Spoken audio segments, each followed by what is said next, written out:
शेर की धाड़ या तीर करेगा शिकार, औकाब भी सियासी हरीफों पर झपटने को तैयार। आज़ाद कश्मीर में आम इंतखाबात का पहला मरहला। मीरपुर डिवीजन में वोटिंग का सिलसिला जारी। मीरपुर, भिंबर और कोटली में 13 नशस्तों पर 296 उम्मीदवार मद्दे मुकाबिल। मीरपुर जिले की 4, भिंबर की 3 और कोटली की 6 नशस्तों पर वोटिंग। 14 लाख से जायद वोटर हक राय दही इस्तेमाल कर रहे हैं। इंतखाबी अमल के पहले मरहले के लिए 2316 पोलिंग स्टेशन कायम, 1241 इंतहाई हसास और 724 हसास करार। सिक्योरिटी के लिए 18,000 से ज़ायद एहलकार तैनात। पाक फौज के 2100 जवान भी इलेक्शन ड्यूटी पर मामूर हैं।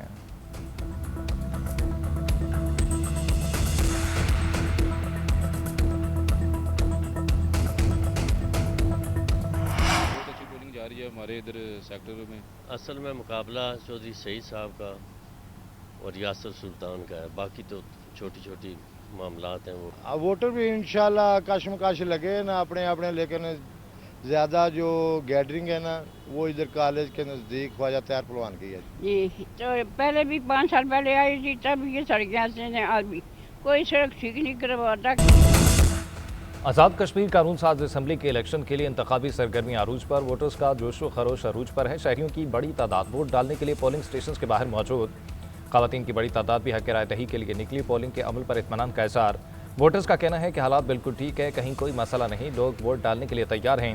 जमहूरी अमल ही मसाइल के हल का मौसर जरिया है। हक राय दही का इस्तेमाल करके आज़ाद कश्मीर के बेहतर मुस्तकबिल के लिए अपना किरदार अदा करेंगे।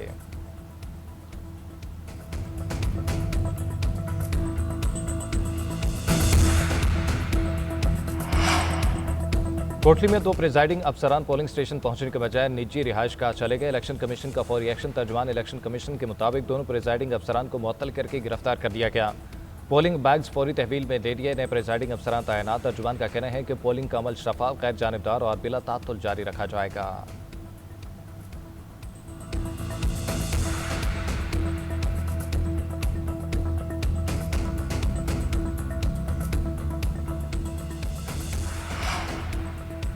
वज़ीर-ए-आज़म के सियासी मुशीर राना सनाउल्लाह का अहदे 10 कोटली में धांधली का इल्जाम। कहते हैं प्रिजाइडिंग अफसर पीपल्स पार्टी के उम्मीदवार चौधरी यासीन के घर पोलिंग बैग समेत पकड़े गए।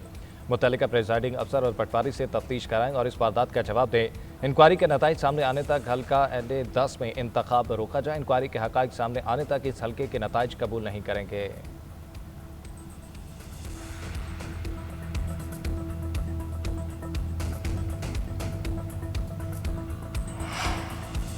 नून लीग शिकस्त के खौफ से इलेक्शन मुतनाज़ बना रही है। पीपल्स पार्टी की रहनुमा शेरी रहमान का राना सनाउल्लाह के बयान पर रद्द-ए-अमल। कहती हैं नून लीग के बेबुनियाद इल्ज़ामात के बायस एल 10 का इंतखाबी अमला तब्दील किया गया। एल 12 में मुसल्लह अफराद के दाखिल होने की इत्तलात तशवीशनाक है। नून लीग औचे हथकंडे से अवामी मैंडेट नहीं छीन सकती। कश्मीरी पीपल्स पार्टी को वोट देना चाहते हैं तो नून लीग को एतराज़ क्यों है।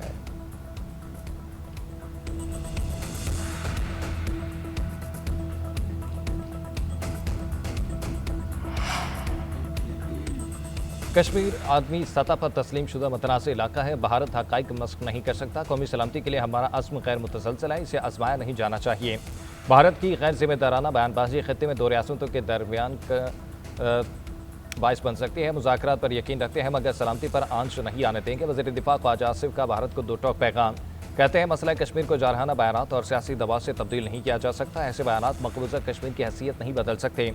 बेबुनियाद इल्ज़ामात खित्ते में अमन, इस्तेहकाम और बाबानी मुज़ाकरात के लिए नुकसानदेह है। भारत अपने अंदरूनी मसाइल से तवज्जो हटाने की कोशिश कर रहा है।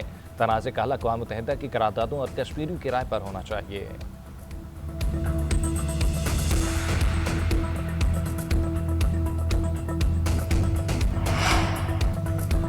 मकबूजा कश्मीर से मुतल्लिक़ भारतीय वज़ीर दिफा के बयानात मुस्तरद। तर्जुमान दफ्तर ख़ारजा का आलमी बरादरी से नोटिस लेने का मुतालबा।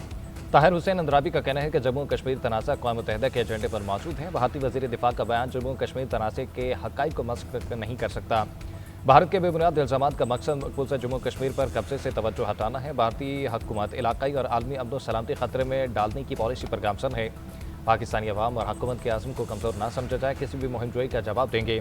मार्का हक़ में भी कौम और मुसल्लह अफ़वाज ने इसी अज़्म का इज़हार किया था।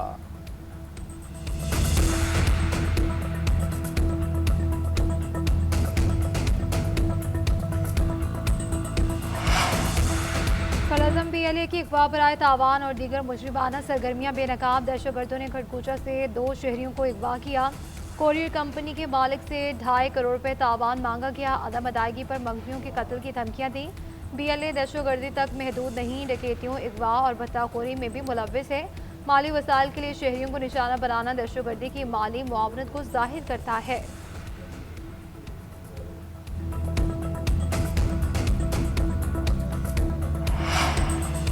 दहशतगर्द तंजीम BLF की सफाकियत हमला खातून को अगवा करके ज्यादती का निशाना बनाया, बदतरीन तशद्दुद से कत्ल करने के बाद लाश फेंक दी। मकतूला के वालिद का दरिंदगी पर शदीद गम और गुस्से का इज़हार, कहा बताया जाए कि गलतम BLF के दहशतगर्दों ने यह जुल्म क्यों किया। माहिरीन के मुताबिक हकूक के नाम नहाद दावेदार हकीकत में बलोच अवाम की जानों के दुश्मन हैं। ख़वातीन को अगवा ज्यादती का निशाना बनाने वाले इन दहशतगर्द अनासिर का बलोच रिवायात से कोई ताल्लुक नहीं। ख़वातीन पर बदतरीन तशद्दुद करके बलोच अवाम में खौफ की फ़िज़ा कायम करने वाले ये दहशतगर्द अनासिर मज़मूम मकासद में कभी कामयाब नहीं होंगे।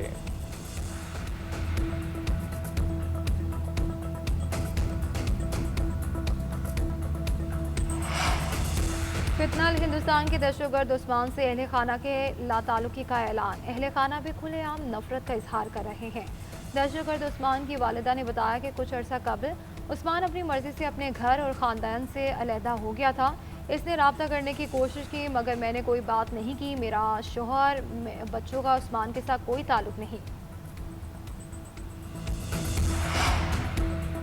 पाकिस्तान और कतर एक बार फिर सालिसी के लिए मुतहरक, मुज़ाकरात की बहाली के लिए सफारती कोशिशें तेज़। आर्मीनिया के मुताबिक पाकिस्तान और कतर ने अमेरिका और ईरान से जवाबात हासिल कर लिए। फ़रीक़ैन ने मुज़ाकरात की तजवीज़ पर अपने अपने मौक़िफ़ से आगाह किया। ईरान ने पाकिस्तान को मुज़ाकरात का सिलसिला जारी रखने पर आमादगी से भी आगाह किया।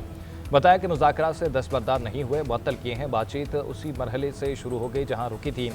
पहले आबनाए हुर्मस पर बातचीत से मुज़ाकरात शुरू करने का मुतालबा किया। मुमकिन मुज़ाकरात का अगला दौर जेनेवा, दोहा या इस्लामाबाद में हो सकता है।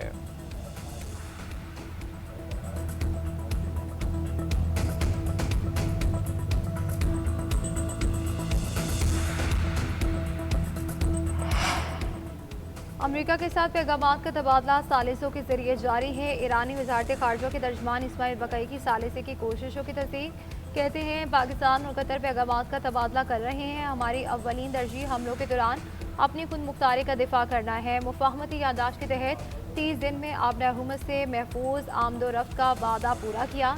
इस मुद्दत के ख़त्म होने से पहले ही अमेरिका ने मुबैना बहरी जहाज़ों के वाक़यात को जवाब बनाकर हमले किए। एक साल के दौरान तीसरी मरतबा मुज़ाकरात के दौरान हमले किए गए। मुफाहमती यादाश्त के मुताबिक अमेरिका अब तक ईरान के मुंजमद असासे भी जारी करने में नाकाम रहा है।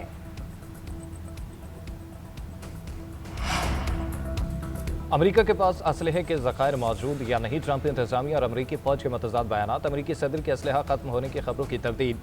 बोले हमारे पास दुनिया में किसी भी मुल्क से कहीं ज़्यादा असलहा है। यह असलहा हमारी ज़रूरत से भी कहीं ज़्यादा है। फौजी ज़खायर में कमी की इतला दुरुस्त नहीं है। अमेरिकी फ़ौज के सरबराह जनरल डैन केन के बयान से ट्रंप के दावे की तरदीद। जनरल डैन केन का कहना है कि ईरान के खिलाफ दोबारा हमले मुमकिन है मगर असलहा ज़खायर ख़तरनाक हद तक कम हो जाएंगे। नायब सदर JD वैंस ने भी ईरान से जंग बढ़ाने पर एहतियात का मशवरा दिया। उधर अक़वाम मुत्तहिदा में अमेरिकी सफ़ीर माइक वाल्टन्स का कहना है कि अमेरिकी फ़ौज के पास काफ़ी जंगी सलाहियत है, मज़ीद वसाइल भी मुंतकिल कर रहे हैं।